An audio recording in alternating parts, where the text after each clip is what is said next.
Ruben. Only losses this year against the top two teams in college football. Alabama, who they play closer than anybody else has, and Clemson by 2 points. Tonight they take on a Mississippi State team trying to bounce back from a disappointing road loss at LSU. The Bulldogs had beaten Auburn, which at the time was in the top 10, just prior to that game. And their hopes were high to pull the upset in Baton Rouge, but could not pull it off. They'll return home to try to take down Jimbo Fisher's Aggies, his first year at the helm in College Station.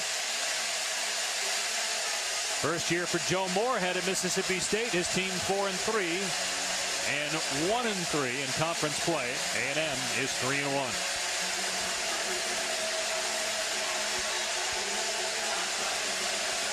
Mississippi State won the toss and deferred, so A&M will get the football first.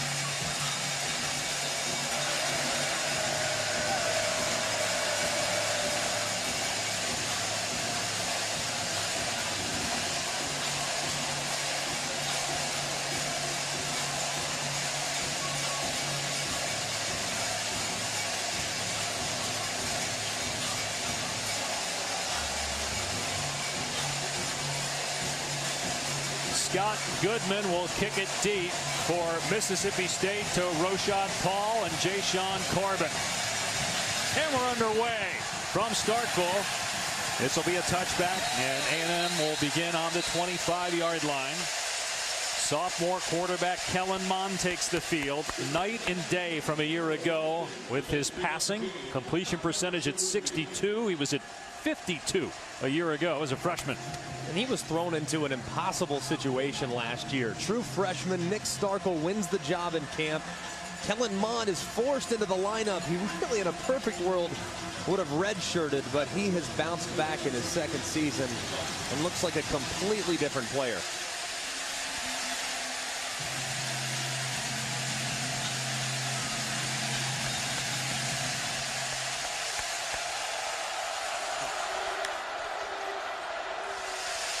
Mond to throw on first down and 15, and the pass is caught at the 24-yard line by Courtney Davis. So he gets close to the original line of scrimmage, and only a gain of 5. Errol Thompson in coverage. And this A&M offense in the week off probably thinking about how can we become a little more efficient running the football. Kellen Mond's been outstanding, especially on the underneath passing game. But it's the run game where they really need to pick it up. Balance is so important to Jimbo Fisher's offense, and they haven't had a whole lot of it in their most recent games.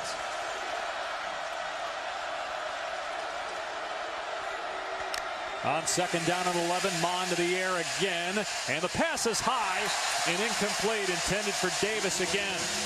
So third down and long, and when you're in third and long against Mississippi State's defensive line, look out.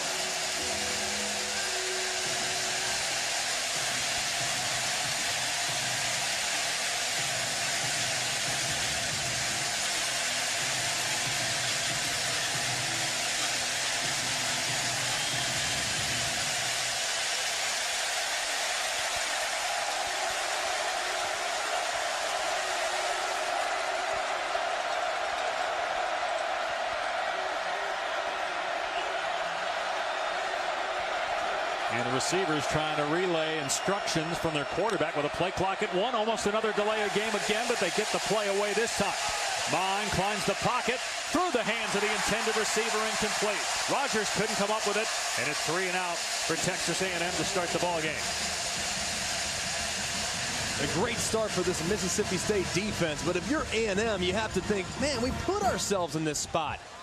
You have a drop pass right there, throw a little behind, naturally trying to hold up Rogers, knowing that there was someone on the perimeter that might hit him awfully hard if he let him a little more.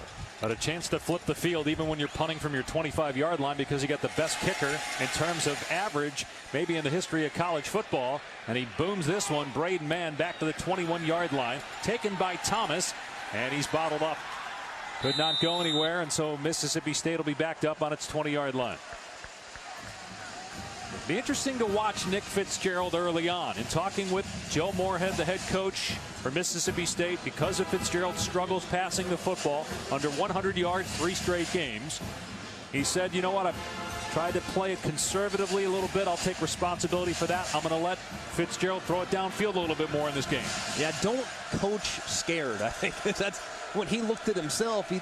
He's just been so hesitant to cut Nick Fitzgerald loose, and he's got to be willing to take the chance and trust the quarterback. Maybe he'll respond with additional responsibility. They're without Kylan Hill, their top running back. Aris Williams getting the start, and they throw it to Thomas on first down, and he goes nowhere. Brought down for a 1-yard loss by 𝐓𝐞𝐱𝐚𝐬, the leading tackler, linebacker out of Houston. No, going back to Joe Moorhead, guys, in terms of him being a play caller, we're seeing a little tempo here. They've got to stay ahead of the chains, because what Joe Moorhead was coaching in fear of is 3rd and 7+. And how many plays do you have in the book for Nick Fitzgerald that can make that happen? You've got to stay ahead of the chains here early. And they lose a yard. Tom on first down. Fitzgerald throws to Thomas again, and he gets positive yardage, but not much. Brought down at the 25-yard line. So it'll be 3rd down and around 6 here for Mississippi State on its opening drive. Yeah, we've had 5 offensive snaps so far, and you can tell these teams, especially against the run, outstanding. Both defenses for A&M and for Mississippi State are very impressive groups. Some of the best in all of college football will both take the field tonight. These offenses both have their hands full. A&M #1 in the country in 3rd down defense, and it's 3rd and 7 for Mississippi State. Fitzgerald to the air from the pocket, and that one dangerous, but it's still been caught. Osiris Mitchell banged out a play at the 47-yard line. Maybe that's the kind of bounce that the Bulldogs need to get going offensively. What an unbelievable catch. How about that? He went up and went with the Odell Beckham one-handed catch on the comeback. He didn't reel it in initially that way, but he gathered it. That was an incredible play by Mitchell.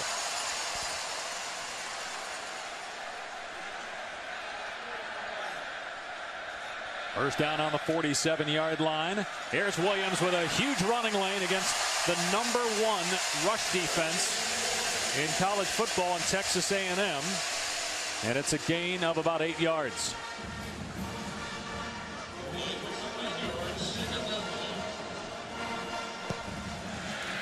Fitzgerald will throw again, and now look at a takeoff. Slips a tackle.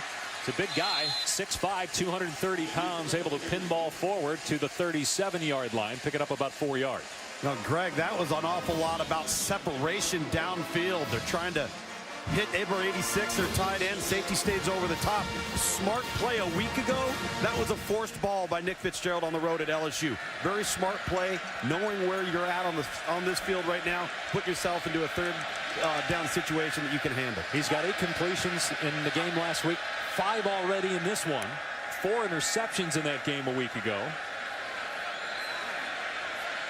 This is potential 4-down territory, too, in this part of the field. From the 37-yard line, Fitzgerald keeping it here, cuts it back, and Fitzgerald has the first down. They finally catch up to him at the 23-yard line, but it's a 14-yard run by the senior from Richmond Hill, Georgia. They definitely love this part of Nick Fitzgerald's game. This part's never been in question. He's an effective runner, and he's more elusive than you realize. He's better north and south, obviously, in that big 6'5", 230-pound frame, but he's pretty sudden. Right there, laterally, gave a little miss and burst forward for a big pickup. And how about Greg and Tom? 3 for 3 on 3rd down. A&M #1 in the country in 3rd down defense entering tonight. Off play action. Fitzgerald lobbing it down the sideline, and it's incomplete. Farrod Green had to turn around, and the ball looked like it was thrown out of bounds. Would have been tough to get a foot down even if he caught it. And Tom, so much about playing the quarterback position is confidence. And Nick Fitzgerald just hasn't displayed a whole lot of it throwing it over the last few weeks. No, he really hasn't. And listen, you're hearing a lot of the boo birds. You're hearing the negativity, throughout campus, in the media. And he's a redshirt senior. You got to block it out and come out, get some confidence with some early completions, which they've done here today. 11th play of the drive. Williams is grabbed in the backfield and spun down. 𝐓𝐞𝐱𝐚𝐬, terrific player, senior middle linebacker, making his 34th consecutive start. He's the leading tackler for that A&M stout defense. And that defense is outstanding. They have really changed it up under Mike Elko, the defensive coordinator, coming down from Notre Dame. This was a group that underachieved constantly in the Kevin Sumlin era. no longer. Some of their most talented players are playing their best football, and it's been a joy to watch. Can they move the chains again on 3rd down and 12 on the 6-minute plus drive? Fitzgerald throwing it deep into the end zone. It's caught. Touchdown, 𝐁𝐮𝐥𝐵.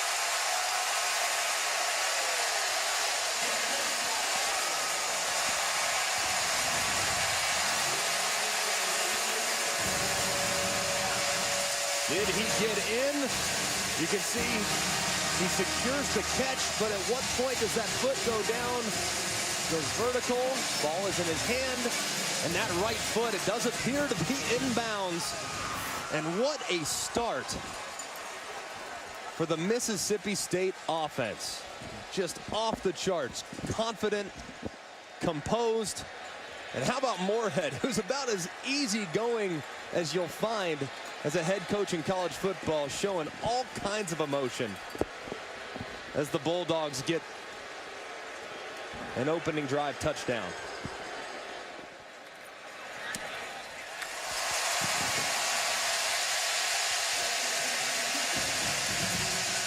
Well, Nick Fitzgerald has been a lightning rod for criticism, as is his head coach. He loves to start today, though. They lead by 7.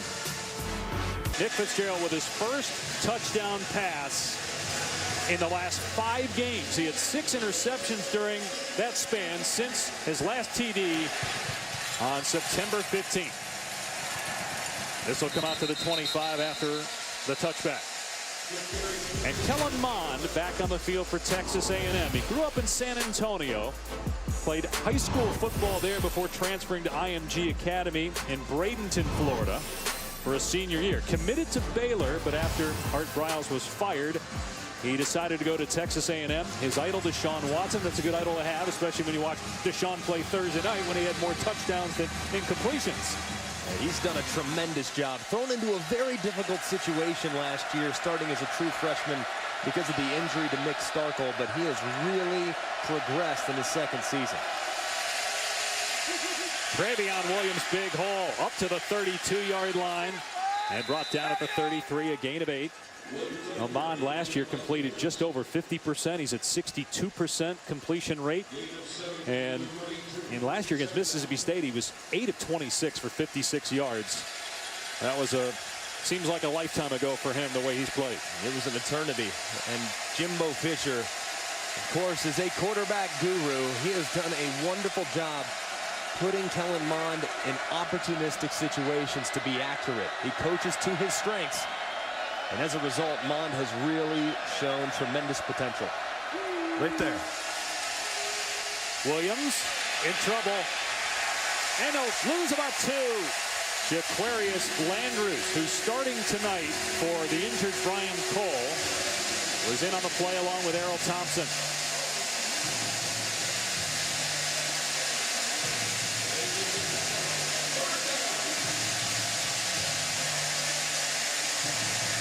We talked about how good A&M is defensively. Mississippi State as good. Number 6 in total defense, number 4 in points allowed.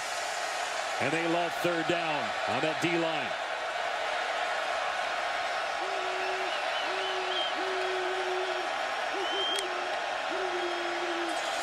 Mond to throw on 3rd and 6. Pressure up the middle, but he completes it for a first down to Jones. Into Mississippi State territory, a 13-yard gain to the 45. Yeah, this is one of their best principles. It's just a little snag route underneath.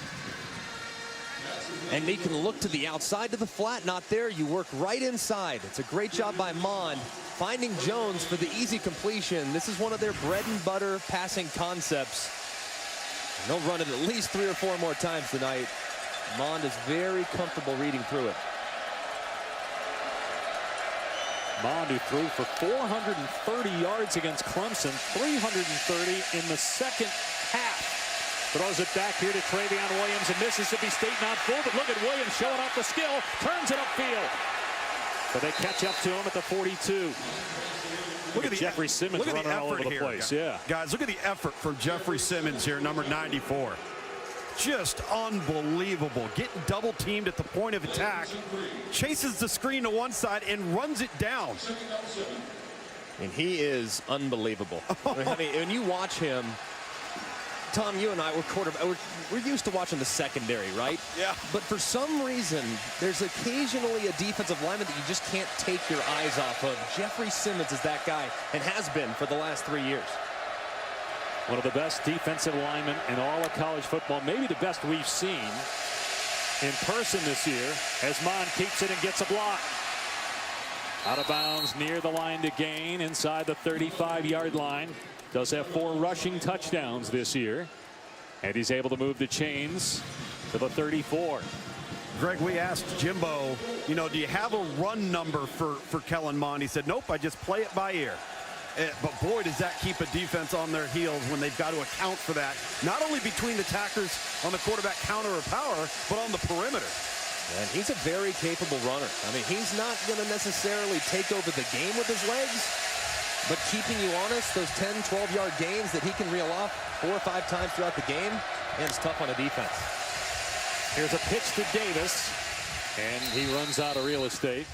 Gets maybe a yard or 2. But you think of all the different personalities that Jimbo Fisher has had, whether it was as an offensive coordinator when he was at LSU or the head coach at Florida State with Jameis Winston, Christian Ponder, and now you've got Kellen Mond. He says, Kellen Mond, when I yell at him, he actually likes it because he grew up in a military family. His dad, Kevin, who's here tonight, he served in South Korea with the United States Army.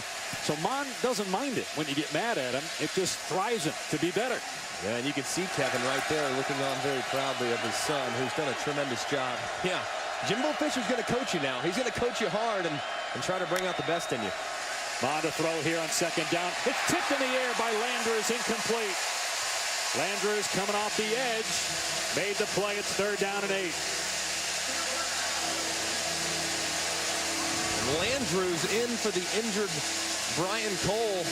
Started last week, too. A nice job on the swing route, knowing you're not going to get home on the pressure. So go vertical. See if you can tip the ball. Kellen Mond's in a tough spot here. 3rd and long on the fringe of area where they might attempt a field goal.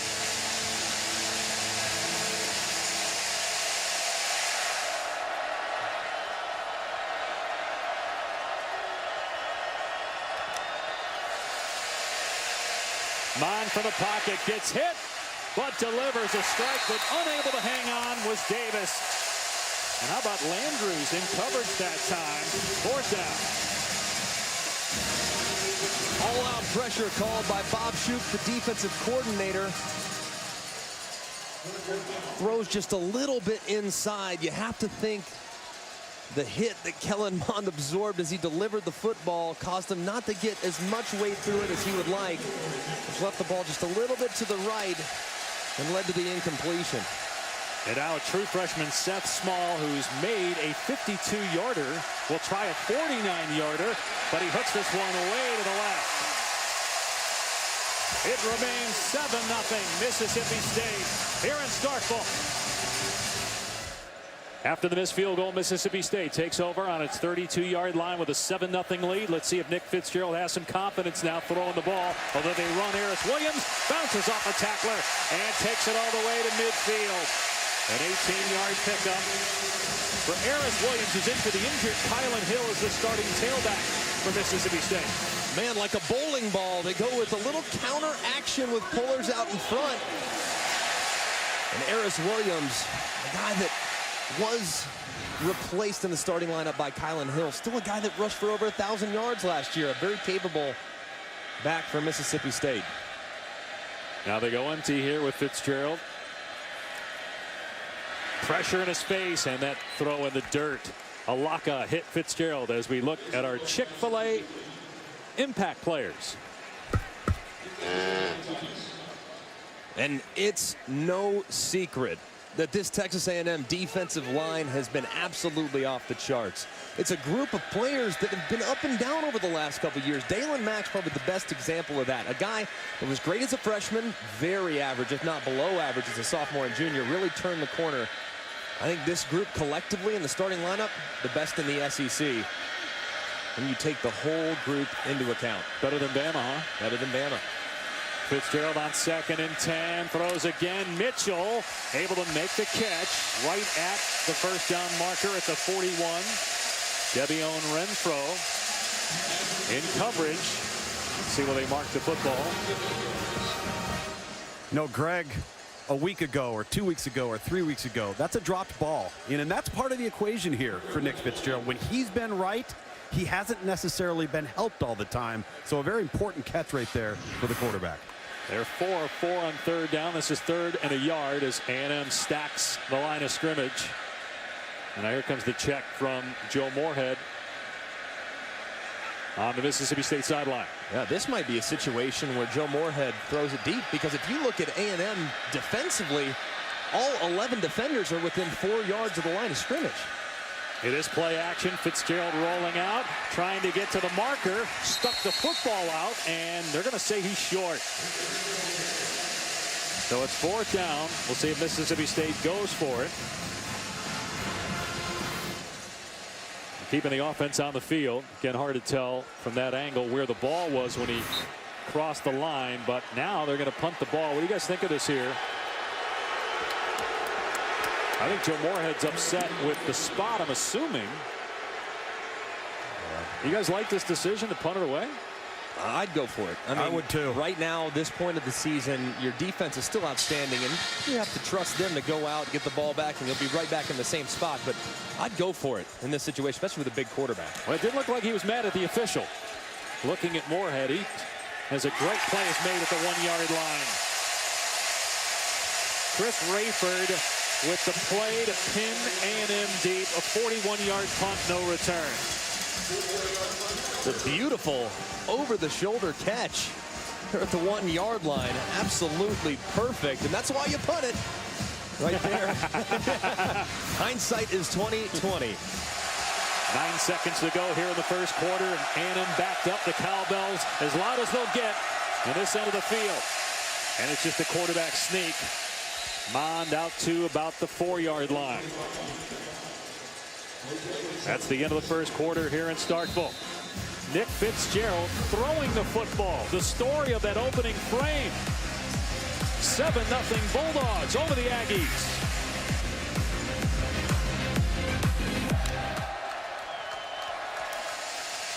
Mond will give it to Williams. Got the first down up the middle. Travion Williams out to the 20-yard line, a junior who 2 years ago as a true freshman ran for over 1,000 yards. He leads the SEC in all-purpose yards entering tonight. Guy who's one of the leaders on this team, a 2-time captain. He's also been through a ton personally. His family's neighborhood and home was flooded last year, Hurricane Harvey in Houston. They had to evacuate. His aunt and uncle who raised them, they had to tread water for 2.5 miles just to get out of their house and get somewhere safe. It's Williams again on first down. Cuts it back and takes a lick from Errol Thompson at the 22. Here's just some of the shots of the neighborhood in Houston where Travion grew up. Mentioned that they had to go 2.5 miles, and then they got to their daughter's house. And when they got there, they had to evacuate there, and eventually they were able to find their way to safety. Yeah, he's a special young man. I mean, he's a special young man, and honestly, just watching him this year, he's so decisive. He's always had that home run hitting ability, but he feels more consistent this year. Can still work on some areas of his game, become a better pass catcher, but man, he's been outstanding for this Aggie offense this year. On 2nd down and 7, Mond from the pocket. Got him in. At the 40-yard line, it's big Kendrick Rogers. And it takes 2 guys just to hold him up and get him out of play. At the 43-yard line, a 19-yard pickup. It's a really nice route design by Jimbo Fisher. You go with a little bit of an inside fade route to Rogers right between the safety and the corner who are playing cover 2. That's a wide open zone that you can exploit. And there was a nice throw by Mond, too, holding up Rogers and not trying to lead him upfield into a potential collision. And here's Corbin, and he gets drilled by Errol Thompson. Ball on the ground, but they're going to say that he was down. It's a gain of 4. Well, Let's make sure that Corbin was down, and what a collision. Was the ball coming out there, Greg? It looks like it's in his grasp, but let's look at that right knee. When does that right knee hit the ground? He's hit, that knee is down, but when does that ball start moving? Errol Thompson hit Corbin so hard that he's shaken up. Boy, it's really hard to tell if it's moving, but the ruling in the field was he was down, so it'd be awfully hard to overturn that.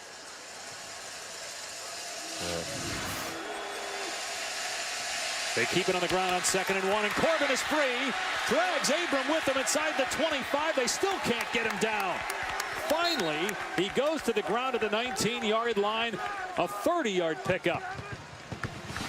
Just inside zone, and Corbin does all the work. I mean, how about the blocking up front? And this kid, he's only a freshman, but Corbin has a very bright future. Jimbo Fisher used the word special to describe what his potential could become. He's like Dalvin Cook, Greg. He is fast. Cook, who played for Fisher at Florida State. First down, inside the red zone. Mon keeps it here and dives to the 16-yard line for 3 yards. But Greg, some of the things that make this offense so difficult to prepare for is it's so multiple. I mean, they've gotten into the I formation and they've run true power. They've run zone read. They've run quarterback lead.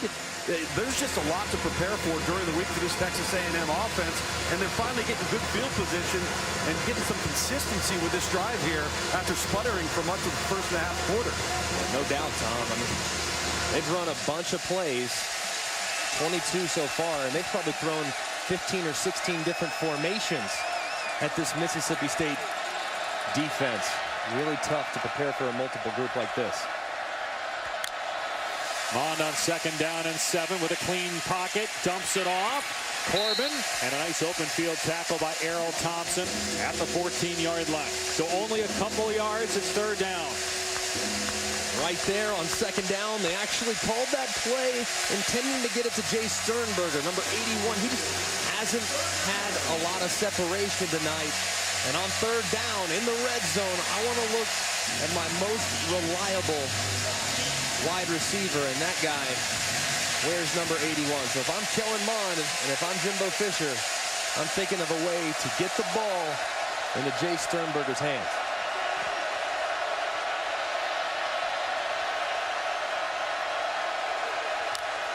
Mond on 3rd down and 5, going for Sternberger, and he's got the 1st down. Jonathan Abram on the tackle, but based on where they spot it, it's enough to move the chains. 1st and goal. Yeah, really nice design right here. You're just going to see him work out into the slot with 2 in-breakers outside of him. And against man coverage, he has immediate leverage as he works to the field. A nice design and good execution by the Aggies.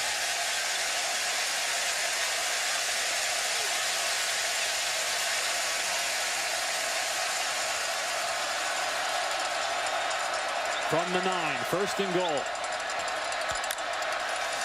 Mond rolling out. Going to keep it here.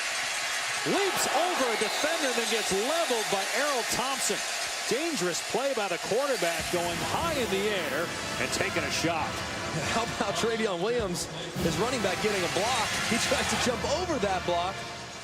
Not the best decision, as Errol Thompson delivers yet another blow on this drive. The middle linebacker for Mississippi State, one of the more physical guys you'll find. Jimbo's going to be telling his quarterback, don't leave your feet, son. Don't leave your feet. And his dad is a little concerned clearly as he looks on, thinking, Helen, come on, keep your cleats in the turf. 2nd and goal. They're going to give it to Williams up the gut, and he is grabbed by Jeffrey Simmons. Boy, did you see Simmons grab him? He stopped his momentum. I mean, Travion Williams is coming downhill, and he's grabbed by Simmons at 6'4", 300 pounds, and that stopped Williams dead in his tracks. Yeah, I mean, look at Simmons just slide inside. You'll see that right arm just grab him. No chance whatsoever. But look at that. When you're running into a brick wall that happens to wear number 94. But this particular case, 3rd and goal, I want to get Kellen Mond outside the pocket. Get him on the perimeter. Give him a run pass option potentially. See if you can't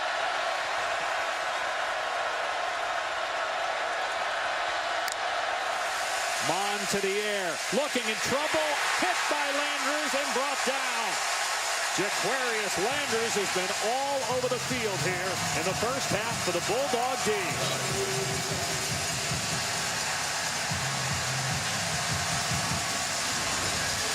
I mean, right here, you're going to see it's outside the tackle box, right off the edge. Not land beyond the line of defenders. They just completely ignore the block. Look at Travion Williams. I mean, he just runs right by him. Oh, shoot. You can't do that. They called intentional grounding here because the ball did not get through the neutral zone. Yeah, definitely the correct call there. Very obvious. Good job by the officials. I just can't get over the fact that Travion Williams just completely aborted his protection responsibility. I mean, he just ran right by Landrews and left his quarterback out to dry. Seth Small's already missed tonight. Granted, that was a 49-yarder. This is a 34-yard attempt. And he puts this one through to get Texas A&M on the board at the 4:42 mark of the second quarter. Nick Fitzgerald will retake the field shortly for Mississippi State with his team still in front. That's a touchback. It'll come out to the 25. Not only has he thrown the ball very well, but he's made good decisions in the run game, too. He ran it when he had to. He pulled it on zone read once, had a decent run. He looks much more like himself tonight. Three-year starter, replaced Dak Prescott. And throws one on the money to Guidry, who had the touchdown in the first quarter. He's into A&M territory to the 43-yard line.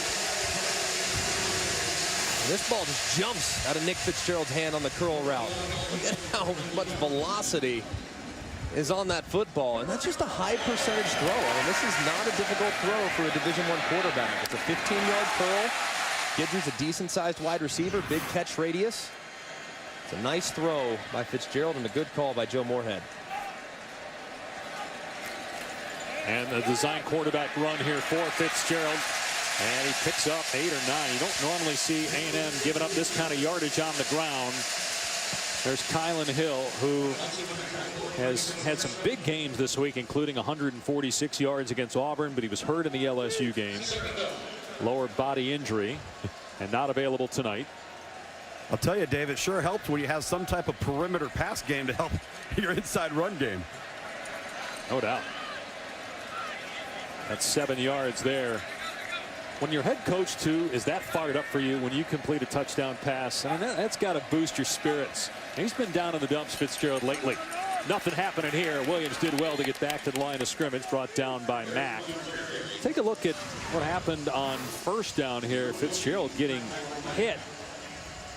And, boy, it looked like a crown of the helmet there by Caper Smith. It does. And right there, doesn't have to have the cloak of protection because he's a runner. He's not defenseless, but crown of the helmet is targeting all the time. And it certainly looked like the crown did come in and hit Nick Fitzgerald. And A&M's had 5 targeting plays, including Donovan Wilson, who's not playing in the first half tonight because he was ejected in the second half last week. So they catch a break there. Yeah, they definitely caught a break there. Fitzgerald on third down, steps up and dragged down short of the line to gain. Matabike and Dodson both there. It's fourth down. We'll see if they go for it. Donovan Wilson's been ejected 3 times, 5 targeting penalties in all by A&M, and should have been number 6 on Caper Smith. And Donovan Wilson will be back in the second half for this one. And Caper Smith, his backup, who's in for Donovan Wilson, almost got ejected again. They got to be more mindful of where they're attacking. What do you think of this here, guys, going for it 4th and 3? I don't know. I mean, I totally understand why they're doing this, or at least try to force Texas A&M to jump off sides, maybe take a delay of game. But, man, if you didn't go for it on 4th and 1 earlier, why are you going for it in this particular case? And it's going to be a pass play. Fitzgerald taking a deep shot on 4th and 3. There was some hand fighting down the field. Now the pass intended for Guidry, but no interference on Charles Oliver. I'm not sure why you'd throw it down the field there on 4th and 3.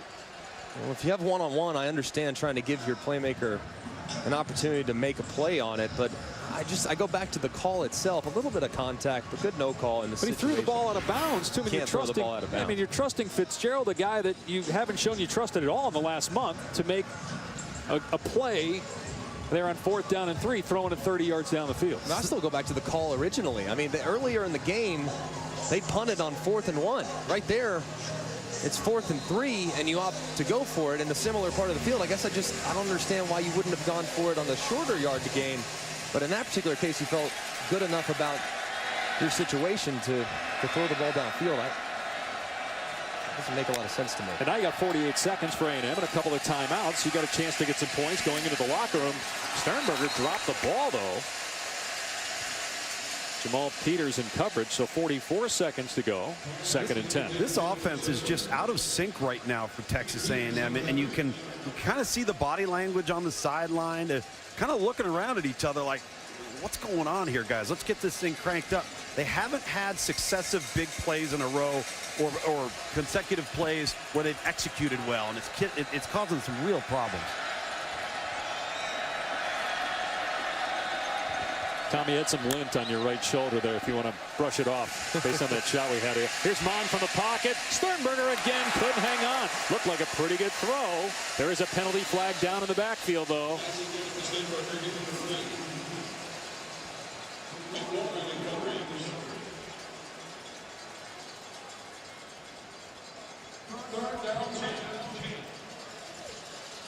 Personal foul, grabbing the face mask of the passer, number 10 defense. Oh, my goodness. 15-yard penalty from the previous spot, automatic first down. And if I'm Joe Moorhead, I'm looking at Leo Lewis and like, are you insane?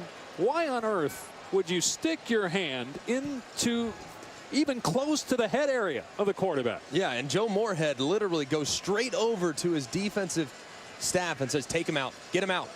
I mean, that is, you can't do that under any circumstance. Right here, look, get him out. You see Joe Moorhead saying, get him out. And that's what you should do. When you make a mistake like that, it's an irresponsible play. It completely changes the momentum of this drive. Now A&M can start to get aggressive in a 2-minute drill. 40 seconds on the clock. Still 2 timeouts to work with from the 49-yard line of Mississippi State. Mond throws it to the sideline incomplete. Abram got pressure that time. This also goes back to whether or not to punt on 4th down, because if you punt it and you pin him deep, A&M's probably just going to hand the ball off a couple times and go to halftime. Yeah, just inconsistent with his previous decision making. Maybe he felt like his quarterback had a hot hand, but now if I'm Jimbo Fisher, I mean, I'm thinking I can run it too if I want to. If I like the box count for the run, I can run it because I still have 2 timeouts. Yep.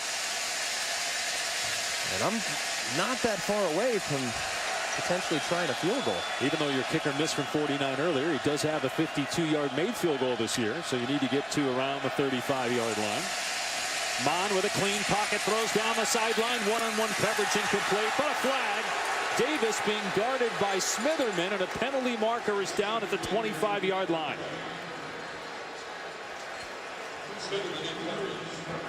Pass interference, number 8 defense. 15-yard penalty from the previous spot, first down. That's going to put him in field goal range.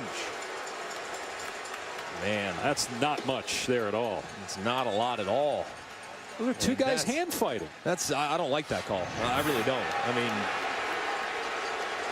there's contact like that on every single deep ball that you'll see in college football throughout the course of a Saturday. That's egregious. You got to let these guys play. Wow, that's a bad call. I mean, that's the second 15-yard penalty that Mississippi State's defense has given this Texas A&M offense. In a 2-minute situation, it's inexcusable. In 15 seconds. Now they're at the 34-yard line. 31 seconds to go, and they still have those 2 timeouts. And pressure look right here from Mississippi State. Watch the pressure off the right-hand side. And here comes up the middle. Mon just gets rid of it, throws it downfield. It's caught inside the 5 by Rogers. Now they're saying no, he couldn't come up with it. Rogers unable to make the grab with 𝐒𝐿 in coverage. So the last one's pass interference, but that one's not. That makes no sense to me. Yeah, clearly there you couldn't see. Right there, he doesn't even turn around and look at it. But I mean, great effort by Rogers. And a good job by Kellen Mond. I mean, that was all-out pressure called by Bob Shoop, the defensive coordinator for Mississippi State. He evaded, he ran backwards and threw it as far as he could to try to give his 6'4" wide receiver a chance. Man, how many drops for A&M in this first half? 5 unofficially, we're told. On 2nd and 10, again, pressure up the middle. And the catch made by Davis, who's free. Heading for the end zone. Inside the 5. He makes it in. Touchdown.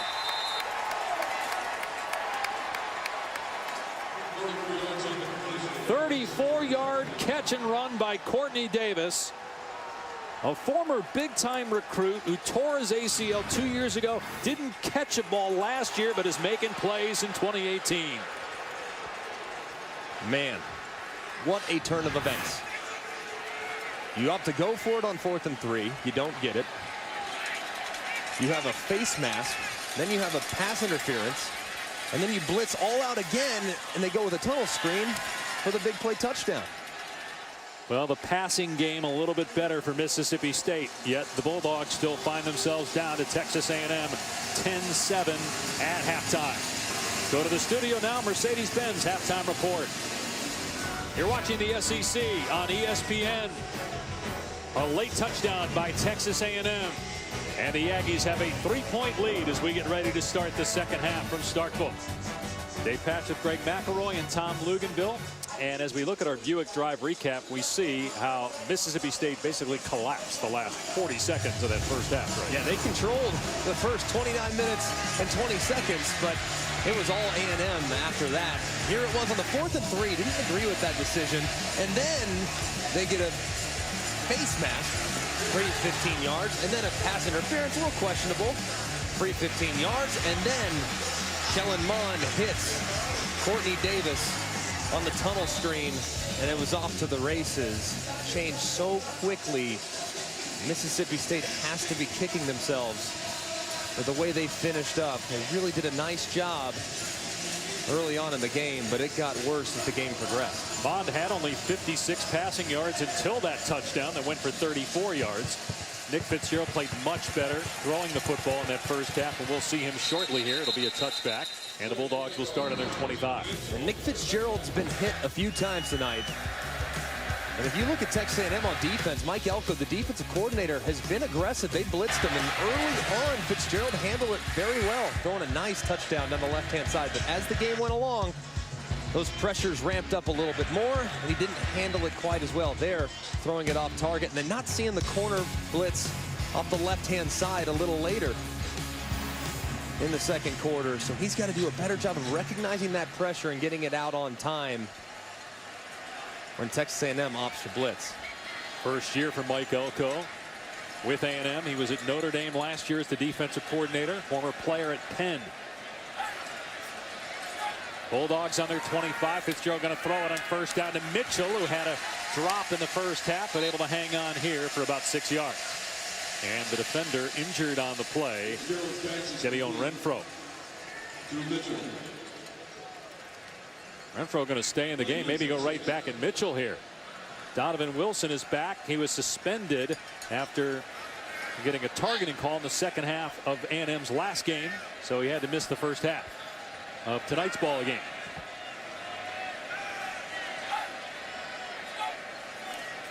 Fitzgerald keeps it here on 2nd and 4 and has a running lane past the 40. Got tripped up. Otherwise, he's still going. Checking with Tom Luginbill. Well, guys, I asked Coach Joe Moorhead at Mississippi State why the decision to go for it on 4th and 3, and he just felt like with one-on-one on the outside and pressure coming that they've got to keep taking shots. Nick Fitzgerald throws the ball out of bounds, and now all of a sudden it takes away from your execution. But he did tell me, guys, he's going to continue to take shots, and the quarterback and the receivers have got to connect. Well, we've had these guys 3 times in the last 5 weeks. This is by far the most aggressive they've been. Throwing again on first down. You see the arm strength. Fitzgerald puts it on Mitchell. It's a first down into Texas A&M territory. And Fitzgerald's been very accurate when his feet are set and he knows where he's going with the football. He can deliver the ball anywhere on the field. He's got a very strong arm, and that time they go with a little stutter go and a comeback, which creates an awful lot of separation for Mitchell. It was a little up and down catching it in the first half. Fitzgerald under 100 passing yards each of the last 3 games, along with 4 interceptions last week against LSU. Here's Harris Williams off the left edge, and they're running the ball with a lot of success on this A&M defense, which came in #1 nationally in run D. And you're actually going to watch the right tackle, Stuart Reese, pull around and hit Tyrell Dodson, the middle linebacker. That was a really good design. That's twice now on this drive where they've had unique looks with counters. Fitzgerald ran one, and there they burst forward yet again on a little bit of a counter action play for big yardage. Joe Moorhead, very creative play caller. We saw it last year with Penn State. Saquon Barkley, Trace McSorley in that group before he took over here for Dan Mullen in Starkville. Extra defender in the box, and there's movement at the point of attack. And Aris Williams has the ball and actually gets about a yard or two. Oh, odd snap. Man, I mean, Fitzgerald's going up to make an audible, and his his center, Elton Jenkins, thinks he's asking him to snap the ball. It's a heads-up play by Aris Williams. No doubt. They're very fortunate there to even gain yardage on a play like that. Surprised that nobody for Texas A&M's defensive front actually moved off the ball. It's because the offensive line didn't move. Jenkins almost snapped it reluctantly. It must have been a peace treaty. That was strange. On 2nd and 9, Fitzgerald looking for running room. It's not there. He gets smashed by Dalen Mack. And then Alaka comes in to clean him up. Oh, it's a negative play. 3rd and long now. Dalen Mack just absolutely destroyed the quarterback run game right there up the middle. Whoa. What a breath of fresh air this year has been for Dalen Mack. I mean, he's a young man, so highly regarded out of high school, 5-star player, came on campus and took our breaths away with how well he played early in his career. The last 2 years completely disappeared. Really committed himself to this program and this coaching staff, and he has reaped the benefits. He's now an NFL prospect for sure, given the way he's played. Fitzgerald on 3rd down and 11, taking another deep shot, going end zone. It's caught by Mitchell. Touchdown.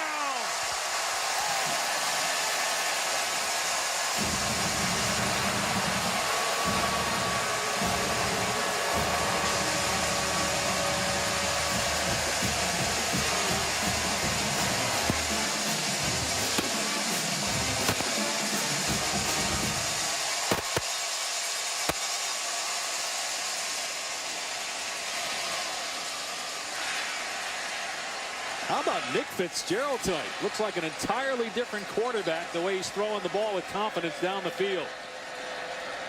On 3rd down tonight, Fitzgerald is 4 for 4 for 95 yards and a touchdown. Chrisman puts the point after through, and it's a 4-point Bulldog lead. It was a great throw by Nick Fitzgerald, but how about the route? Look at the out and up. The double move, working against Renfro and Mitchell, creating the separation and then high-pointing the ball that was underthrown. What a start for the Bulldogs here in the 2nd half. Great response by Mississippi State out of halftime after A&M stole momentum in the final seconds to take the lead 10-7. The Bulldogs marched down the field on one of the best defenses in college football. And Nick Fitzgerald with a touchdown pass, his 2nd one of the day. And now the kickoff put in play. It's rare that we've seen that at all in college football this year. On one hop, here's Corbin on the 20. Thrown down at the 27-yard line. They hand it off here to Williams. And he's grabbed at the 29-yard line by Lee Autry. So it's a gain of 3 or 4. No, Greg, what stands out about that last play for Mississippi State on that touchdown was the poise and the stature of quarterback Nick Fitzgerald. You can see it in his body language. He's like an entirely different player from what we've seen the last 4 weeks. You're absolutely right, Tom. At times last week against LSU, he just looked a little shell-shocked. He wasn't seeing the defense, wasn't seeing the field real well. When he did have time to throw, he was inaccurate. Completely different player tonight. It's a credit to him and his coaching staff. On 2nd and 7, here's Mon to the air, and open along the sideline is Buckley, and he has a 1st down to the 36-yard line. As far as Texas A&M's offense is concerned, they did some nice things in the 1st half, but it looked a little sluggish. I mean, they had some dropped passes, they had some mistakes in protection, just not really clicking on all cylinders. That's not really out of the norm. You're coming off a bye week, but they finished that 1st half so well trying to carry over some of that momentum on offense. Yeah, Mon with 10 incompletions, and 5 of those were drops. Press set of downs on the 36. Mon hands it off to Williams, grabbed in the backfield by Sweat and Autry. And Autry is listed as a 3rd-string nose guard, but that's how deep the Bulldog defensive line is when he makes a play here on the running back. Yeah, they are good up front. And Texas A&M is a pretty solid group when it comes to being balanced and being able to run the football, but this defensive front for Mississippi State is so stout. Montez Sweat, one of the best in the business, and Jeffrey Simmons, arguably the best in the business at defensive tackle. On 2nd and 10, Mon with time. Receiver comes free. It's Jones, a first down. Inside the 40 to the 35-yard line. Mond has been very sharp for most of this game because of all those drops. The percentage isn't very high, but still pretty good throwing the ball. Yeah, and that's just a great design. It's just called Scat 66. You have an inside curl by the tight end. If he's covered, you work to the outside. He's your number 2. I know Kellen Mond is only a sophomore, but he's very poised. Does a great job getting through his progressions. Delivers the ball accurately there to the curl. Mond will throw on first down. Long pass caught by Buckley, and he has a first down. Cameron Buckley, who's nicknamed Houdini because he makes magic happen. Although you could call him Houdini for a different reason in the first half. We didn't really see him. He did drop a ball. He disappeared, if you will. I get it. There you go. Makes sense. Wow, I see where you went there, Dave. Man, Dave, what a zinger. That was, I'll tell you what, though, I like this plan so far for Texas A&M, but at some point in this game, they're going to have to take the top off the defense. They haven't really tried, other than a play or two here and there, to throw it downfield. At some point, they got to throw something vertical. Play action for Mond. Pass is deflected and nearly intercepted by Peters. They got tipped in the linebacking core. Mark McLaurin looked like he was the one that got a hand on the football. He did. He is out actually in coverage on Jay Sternberger. And as Mond's eyes went to the corner route, McLaurin peeled off and got a hand on it. That was a nice job by the senior safety.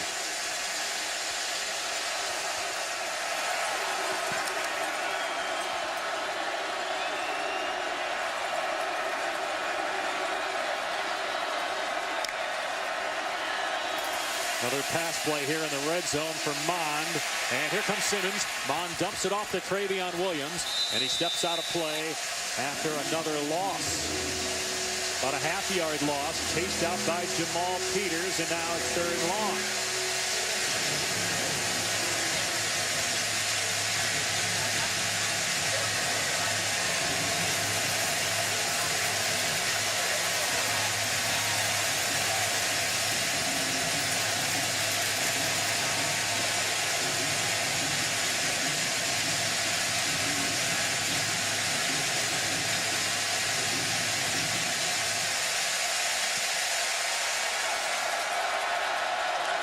Pressure coming on 3rd down and long. Mond throws over the middle. Incomplete. Intended for Hezekiah Jones, who looked like he had his back turned to the ball that time. I don't know if he didn't expect it or what, but 4th down.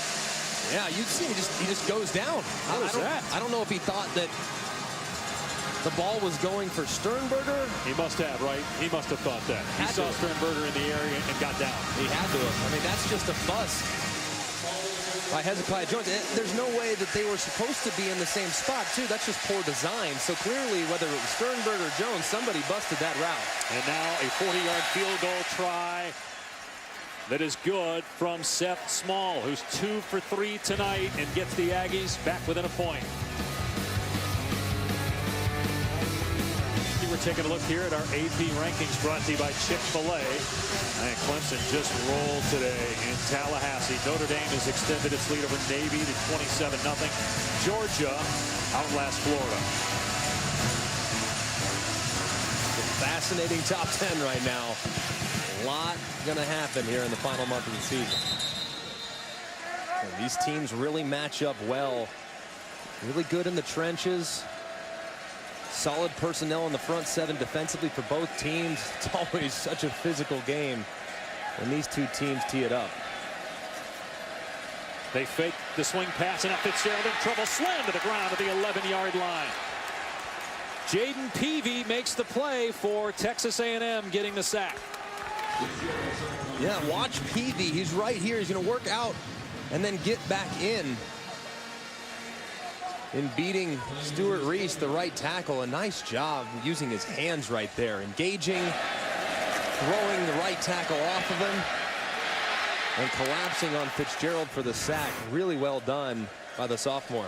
One of the few times we've seen Nick Fitzgerald hold on to the ball tonight, which led to that sack. Minute to go, 13-yard loss, second down and 23. Fitzgerald with time, everybody covered. He takes off and steps out of bounds, getting back to the line of scrimmage. Landis Durham in the area, so now it's third down and long. It'll be interesting here, Tom, to see what Mike Elko opts to do defensively. Their game plan tonight has been pressure and attack, attack, attack, attack. Here in a third and very long situation, do they continue to attack Nick Fitzgerald, or do they drop way off, play borderline prevent, and try to keep the ball in front of them? I think I would come after him again until they prove they can handle it, play inside coverage from a technique standpoint on defense, and heat them up. They've had success on third down tonight against the #1 third down defense in the country, but this is asking a lot. Third and 21. Fitzgerald looking, and now wide open is Guidry, who gets the first down and more. Past the 40-yard line, inside the 20, gets a block to the 10, and finally brought down at the 2-yard line. 84-yard play on third and 21. What a great job by Guidry, uncovering as soon as his quarterback was in a little bit of trouble. Guidry uncovers and breaks it inside for a huge play. What a conversion for Mississippi State. And Nick Fitzgerald has thrown for 188 yards, 6 of 6 passing on third down. Unreal. You're watching the SEC on ESPN. Expedia reminds us we're here at Davis Wade Stadium in Starkville, Mississippi. Great game, great atmosphere, among the best in all of college football.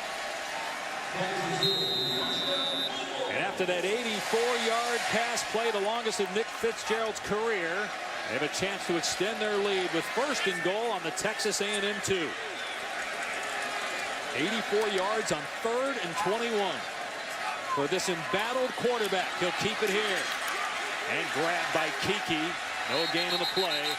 Nick Fitzgerald, though, guys, deserves a ton of credit overcoming the last 3 games. A lot of people calling for him to be benched. But the coach showing confidence in him, letting him spin it downfield for a good part of this game. He has certainly responded to the criticism. He's been accurate. He's been decisive. He's made good decisions. He's done everything that you could possibly want from him tonight. And what's been a really nice bounce-back performance. But no gain on that first down play, so it's second and goal from the 2. And again, they don't have their top tailback, Kylan Hill, who's out with injury. Fitzgerald pulls it back, rolling out, and gets grabbed at the 1. His foot hit the pylon, and he's in. Touchdown!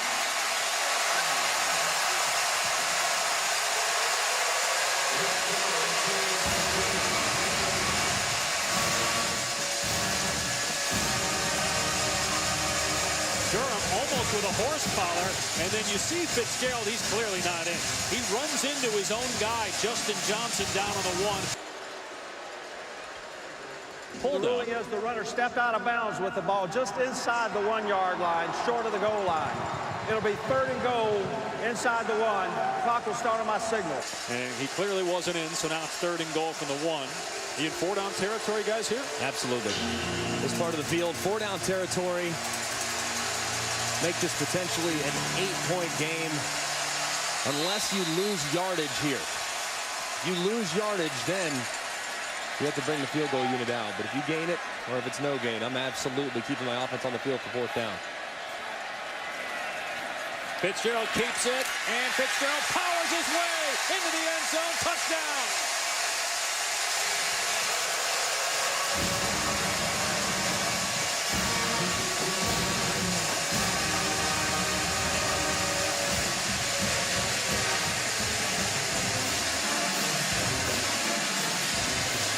Really, that ball crosses the plane.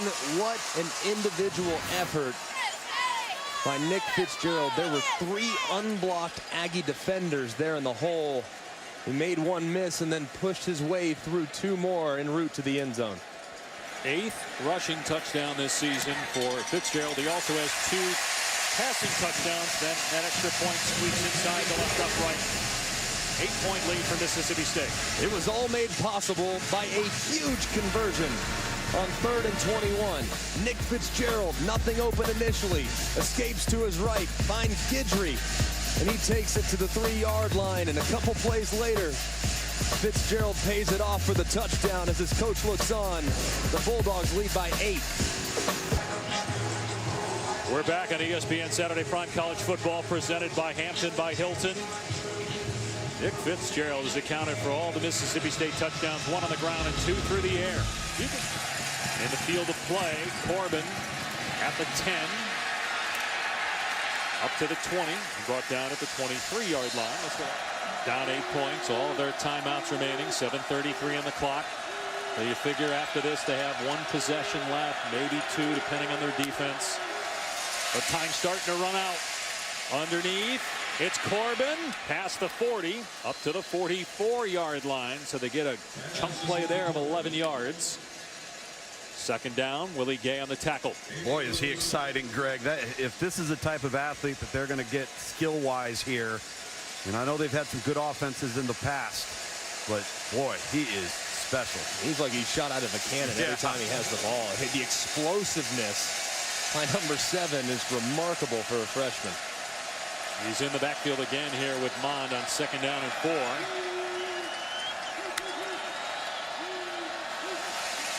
Going to hand it off to Corbin here. And a nice tackle by the corner, Cameron Dantzler. Came up in run support. It's only a 1-yard gain. 3rd down and 3. Great tackle by Dantzler. And in this particular spot, you have the whole field to the right to work. Mississippi State has consistently brought pressure. If I'm Jimbo Fisher, I'm rolling Kellen Mond out to the right. I'm trying to get him out on a perimeter where he can have a pass option and a run option if nobody's home.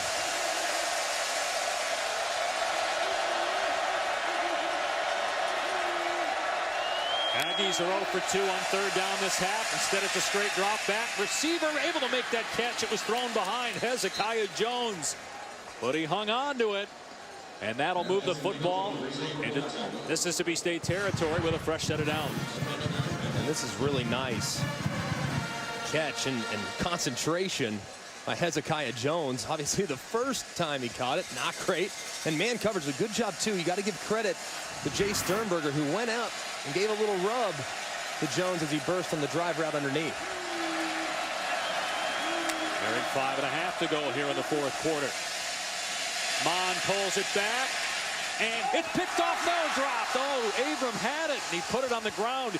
He collided with a teammate, and I wonder if that threw him off for a second.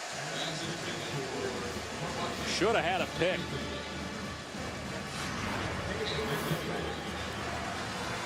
I mean, he's working over the middle of the field, and Abram arrives early to me. That looks like pass interference. I'm with you. I mean, look at as the ball is arriving.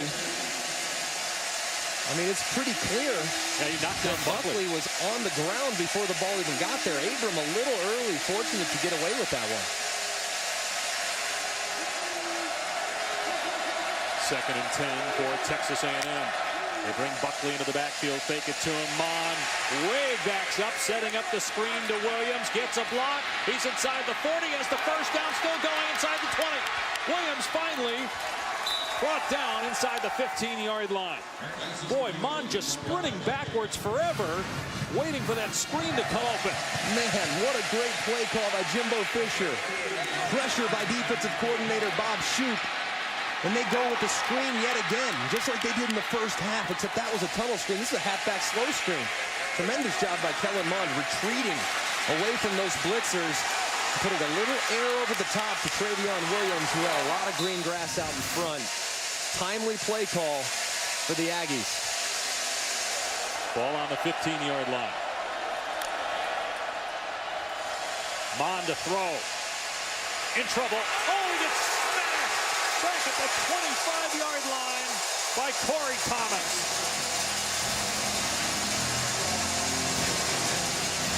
A 9-yard loss.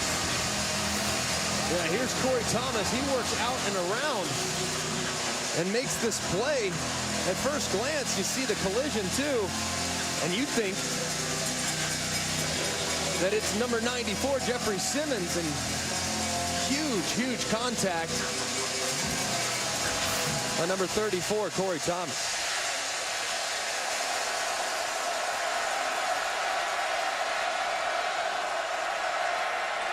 So second down and goal from the 23.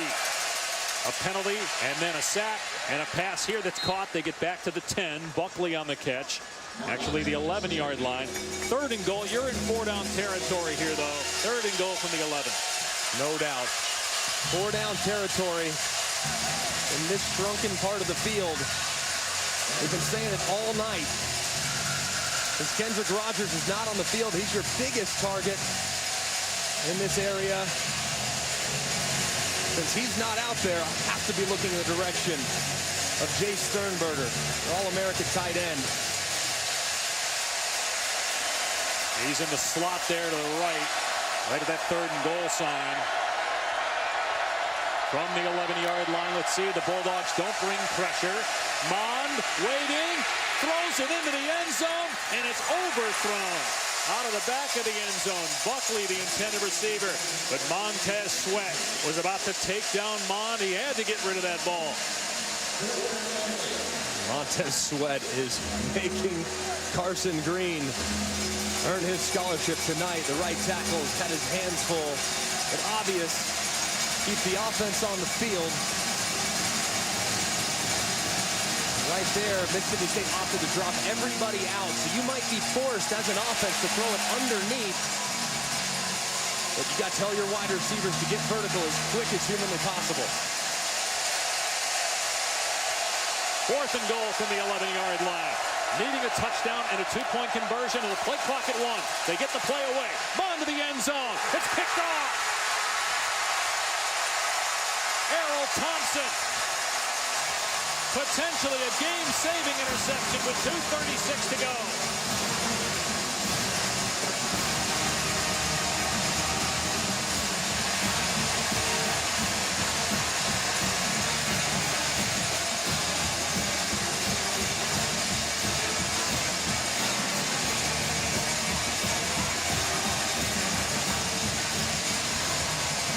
They're just running a little bit of drop 8 coverage, where there's only 3 rushing the passer and 8 guys dropping out into the end zone.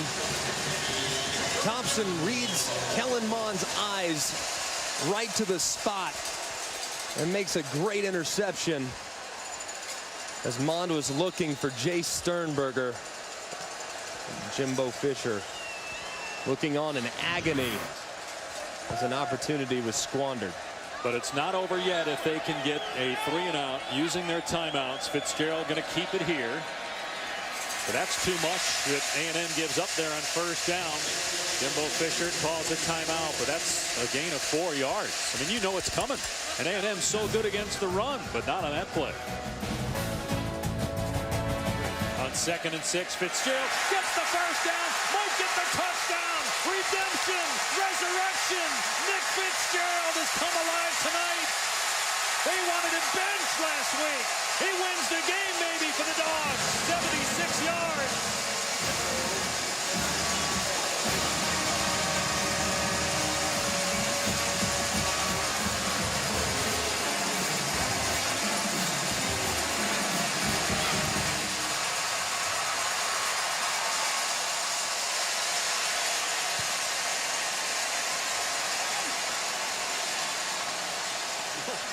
really can't, man. Extra point makes it 28-13. The Bulldogs in full command. Nick Fitzgerald, the star tonight against number 16 Texas A&M, probably puts this one away.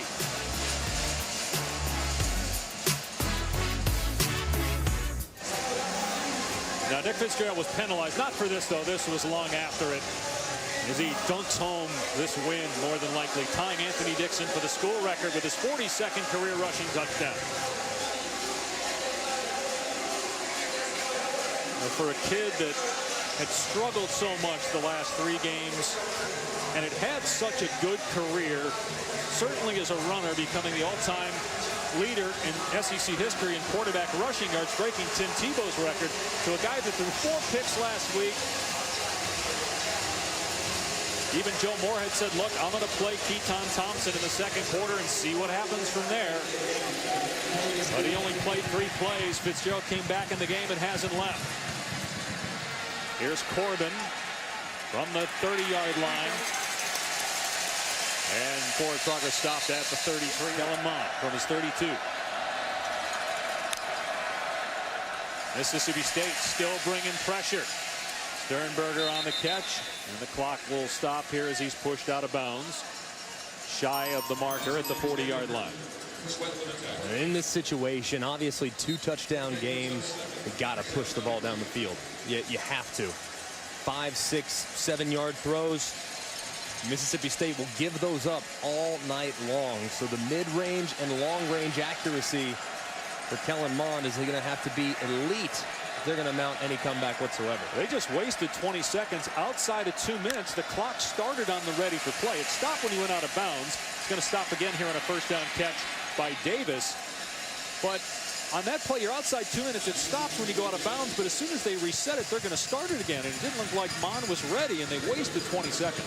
Yeah, there's no urgency. I mean, that's like he didn't know the rule. Like he didn't know it was winding. Now you're at 123, and they're still not snapping the ball. Mond's pass better in the air.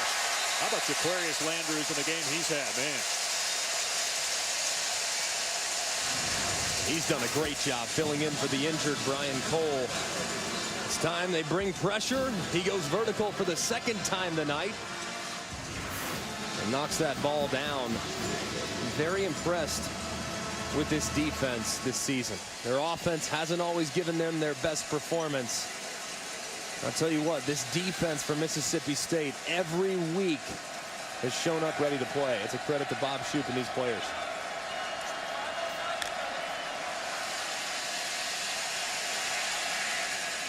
Another drop, this time by Davis, who is starting to run before he secured the ball. So the clock stopped on the incompletion with 1:12 to go.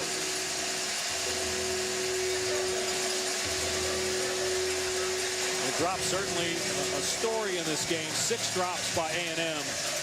But ultimately, this was about Nick Fitzgerald and the Mississippi State offense. Would get them to 5-3 and 2-3 in the conference. A&M would drop to 5-3 and 3-2 in league play. Back-to-back home wins for Mississippi State against teams that were ranked at the time that they played them. Auburn in the top 10 when that game took place. And then tonight against number 16 Texas A&M. 3rd and 10 for Mond.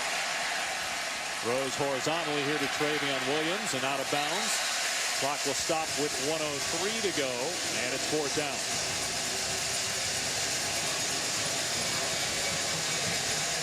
Really surprised, guys, by the just lack of sense of urgency by Texas A&M. I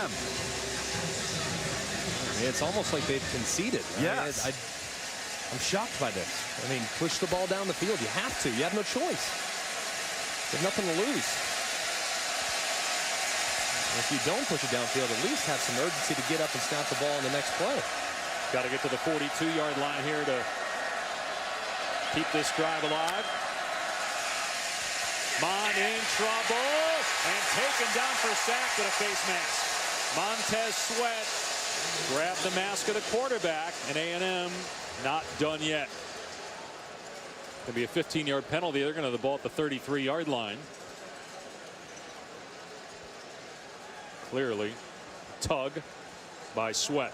Personal foul, face mask, number 9, defense. 15-yard penalty from the previous spot. First down. So 57 seconds left. 2 timeouts remaining, and the ball at the 33-yard line of Mississippi State. Bob Shoop, the defensive coordinator for Mississippi State, done a tremendous job with this group. The Bulldogs, yeah, they got 3 losses, but they've got as good of a defense as anybody we've seen this year in college football. No doubt. I mean, they have such game changers in the trenches. Jeffrey Simmons, Montez Sweat. But what's been so remarkable is just how well Corey Thomas and Chauncey Rivers and Autry have played throughout this game as well. They keep blitzing too. Mon rolling out, looking downfield, throws it out of bounds. Here's Mon taking a shot, incomplete. Intended for Davis. 3rd and 10, 43 seconds left. These are the throws that I was wanting to see from Mond 1 minute and 15 seconds ago. Right.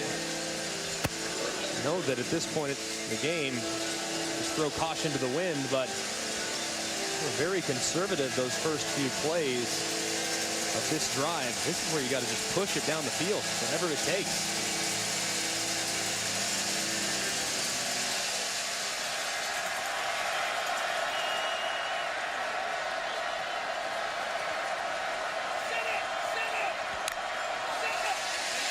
They're still bringing pressure. Mon gets hit. He finds Davis. He won't get the first down. It'll be 4th and 2. A&M's going to call a timeout and stop the clock with 36 seconds left. So meanwhile, 4th and 2. Last chance for A&M. Mon, incomplete. Mississippi State takes over on downs. 32 seconds away from victory.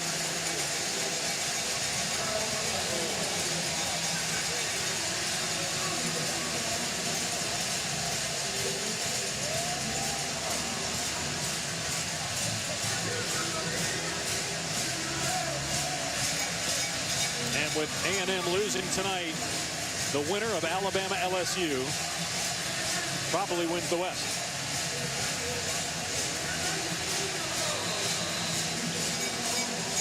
That game is next Saturday from Baton Rouge. Who do you like in that game? I'm going to take Alabama. I don't see how anyone can slow them down. That offense is just too electric. Fitzgerald takes a knee. It's a big win for Joe Moorhead. Considering what he's been through, trying to figure out what to do with a veteran quarterback who's done so much for the program, but he's stuck with him. And Fitzgerald made the decision look brilliant. He played the backup for 3 plays in the second quarter, said, you know what, Nick's gotten us this far, we're staying with him. And Fitzgerald was great. 38 touches, 328 yards of total offense, and 4 touchdowns for Nick Fitzgerald as Mississippi State knocks off Texas A&M 28-13. More college football coming on ESPN. We'll send you to Tucson in a little bit for Oregon and Arizona. But now to Adnan Burke, for Greg McElroy, Tom Luganville, I'm Dave Pasch. So long from Starkville. Adnan, take it away.